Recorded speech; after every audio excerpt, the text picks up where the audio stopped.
Tosubwa ku BTV. Program okutambula kulaba okudda kanyumya je kutusaako bunaku olwe Sunday. Era nga Sunday niyo nyine mbaletedde mwami Ian Nakinko muna business. Agenda kubanga atunyumiza atambulidde naddala mu season za Africa. Kyenyinza okukakasaako we namala okutuuka mu motoka nga ntambula enguudo zokka engeri gye bali organized. Tolaba boda ova ku airport n'otuuka eri mu town. Nendaba nga Kenya ya njawulo nnyo ate.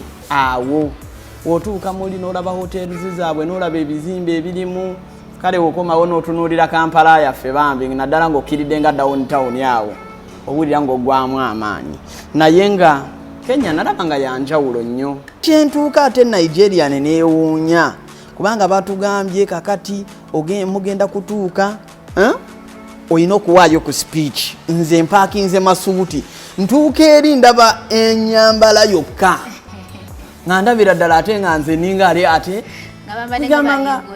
bambadde nga bayigwe bonna ningamba bonna basiraamu igwe kwegamba buli kyobo efe lino tukiwulira ng'ekyabasama nentuuka mu conference nga mpulira ate nga nze ninga ali odd man out era nengambirawo speed nti bannange kyetagisa sente meka muntu misize ekitenje sijja sobola kuwa speech nga manye ebigambo bijja kumbula airport ya Ethiopia wootuukamu ddala wonna ndowooza kati mu Africa ekyatuliddemu akendo. Tosubwa nange nyendero zeeti.